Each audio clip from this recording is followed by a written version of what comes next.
Welcome to the Core Women Podcast. My name is Dr. Summer Watson.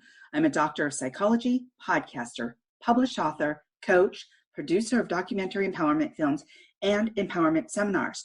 This podcast is a special place for the hearts and souls of women. It is a place where women share their journeys, strength, resiliency, strategy, and passions. Today on the show, I'd like to welcome Liz Capants, who is the founder of a search, consulting, and referral networking service. Liz launched EBC Associates, LLC in 2007, a specialized search, consulting, and referral network service firm. Since then, the business has grown to a global network of affiliate partnerships to drive growth, and Erudites Network Group was formed as a subsidiary. We have so much to talk about, so let's dive right into this, Liz, and welcome. Thanks so much, Summer. It's great to be here on this Wednesday. Happy Wednesday to you. Happy Wednesday to you. Before we jump into your whole professional journey, that background, can you tell us a bit about your personal journey, where you grew up, some of your interests, and how this might have contributed to your professional journey?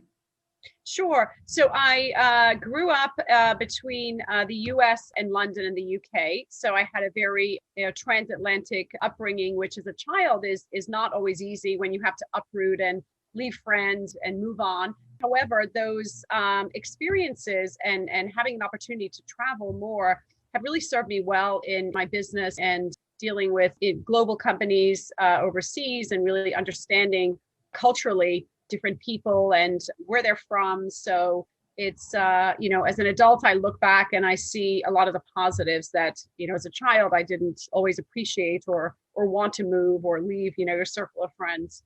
So how long were you in England? So I moved there when I was 3 and we lived there. I was supposed to be 3 years, Summer, turned out to be 10 years. Ooh. And then my father worked in the oil business, so his career really took off. And then at that point, we came back to the US, back to Connecticut for a few years. And then his job took us back to London.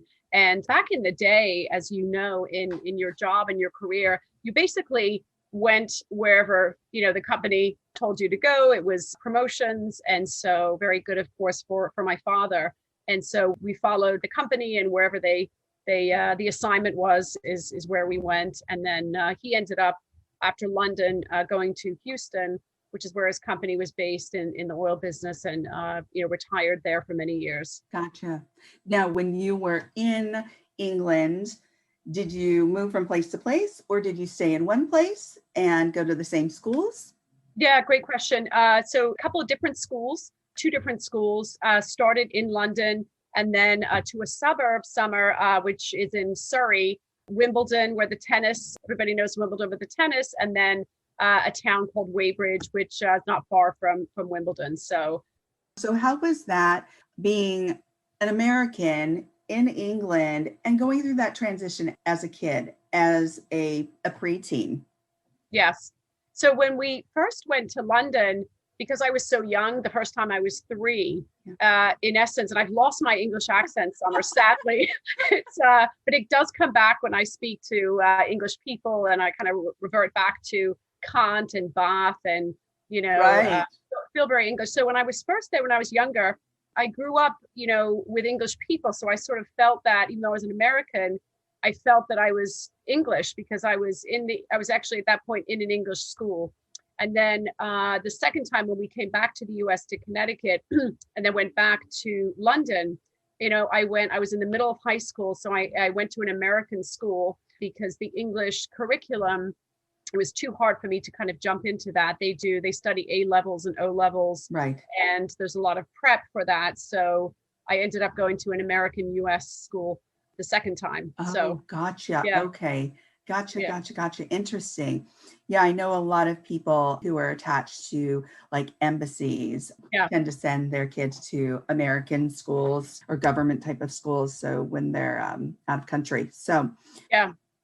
There was many Summer that were those that were in my school that were part of an embassy or government that were part of Yeah, that must have been really interesting for you as a kid growing up. Did you find yourself fitting in? Did you find yourself moving from group to group? How was that for you as a kid? Yeah, not always easy. But I was fortunate, Summer, that for the most part, the schools and the people in the class that I was in were great people, and I sort of melded in well. Especially when we went back to the UK, the American school system, because a lot of those kids were uprooted or had come from a similar type of very transient background. It was easier to assimilate with them, but sometimes not always easy. Right, right. Do you find that it has helped you as an adult to kind of meet people, reach out? It gives you more of that comfort, or how does that work for you?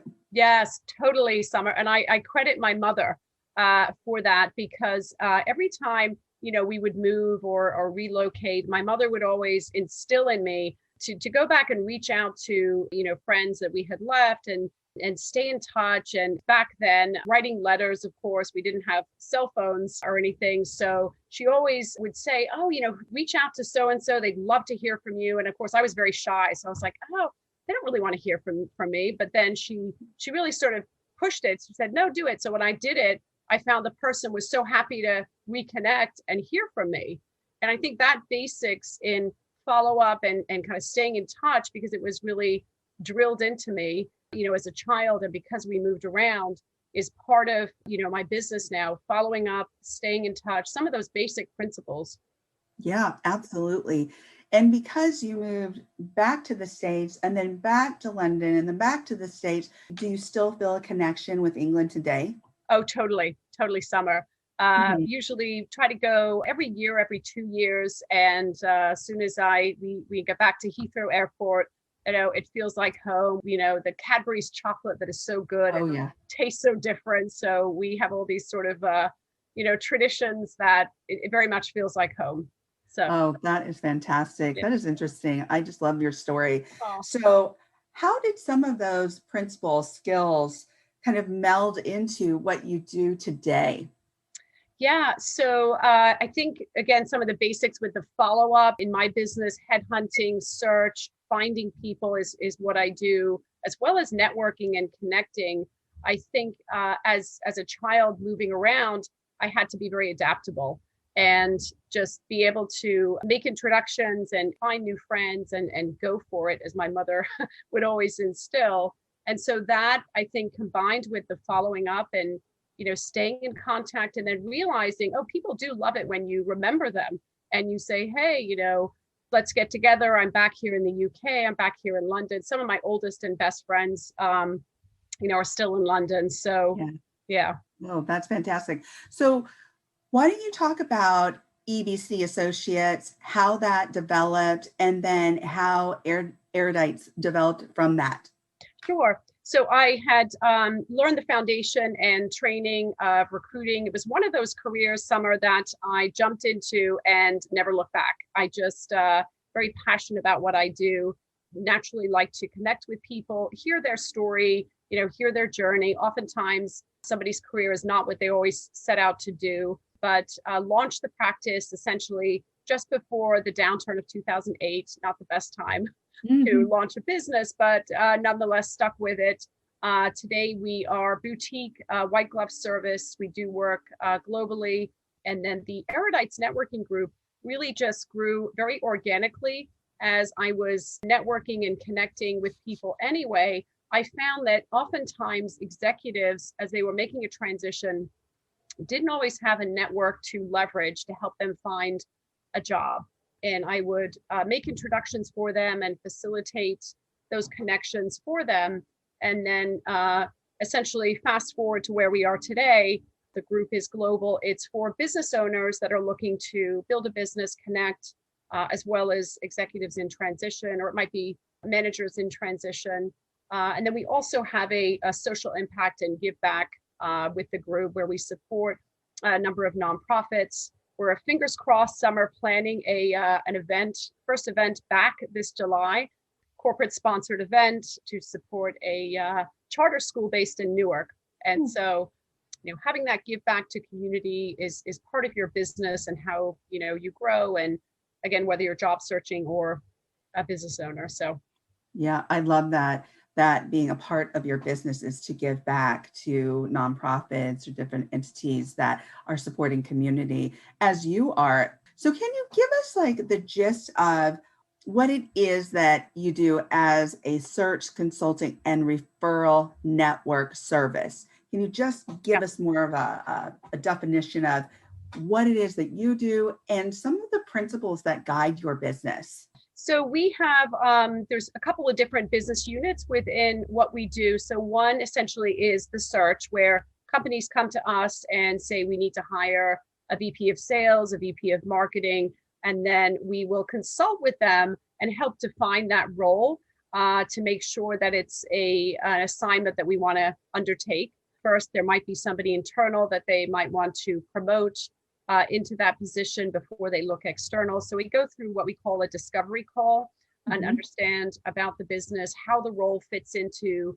the bigger picture of the business and where they are today, where they're looking to go.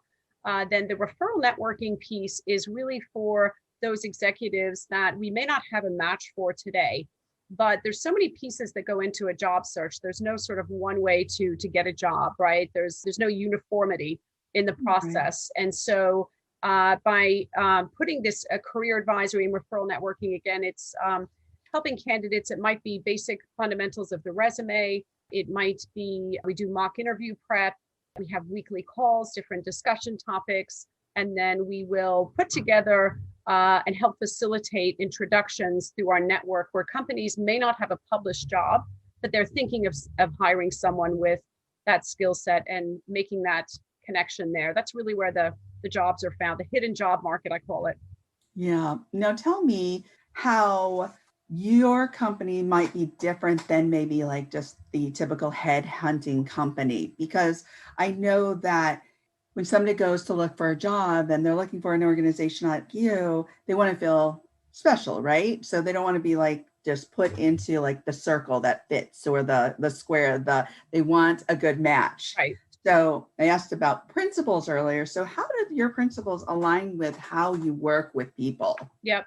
So we, ours is all about the relationship. So I think the main differentiator, Summer, is that I know many firms tend to be more transactional. We will work with you and we have resources today, even if, again, we don't have a job that matches your background. We have other resources through that network you might need. Maybe it's pivoting to a new role or a new industry, or maybe you're looking to maybe start a consulting practice if you're at that stage of your career. So we will work with you today where you need that, if you need that resource, rather than just saying, well, we don't have a job for you, we can't work with you. And that's grown over the years, mostly because, Summer, I always will always establish that relationship and rapport. Yeah. And it's built up over the years, really just very organically. We're in a people business, understanding the person, behind the resume. So I think that's the main differentiator. I love that. So it is so important to really kind of nurture those relationships and find out about the human and what would be a good fit for not just the company looking for the person, but also for the person looking for the job, and how they can come together and align in their core values, their mission, their purpose, their why. So together. So, and I think that's really essential and important. Now, what would you say has been one of your biggest challenges as a business owner, Liz? Oh, great question. As an entrepreneur, Summer, I know that the biggest challenge over the years has always been the ups and downs in the business, and managing the great times with the not so good times, and being able to stay consistent, stay focused throughout that. Every entrepreneur, every business owner, encounters that, and so it's just having that consistency and that focus to get through those ups and downs.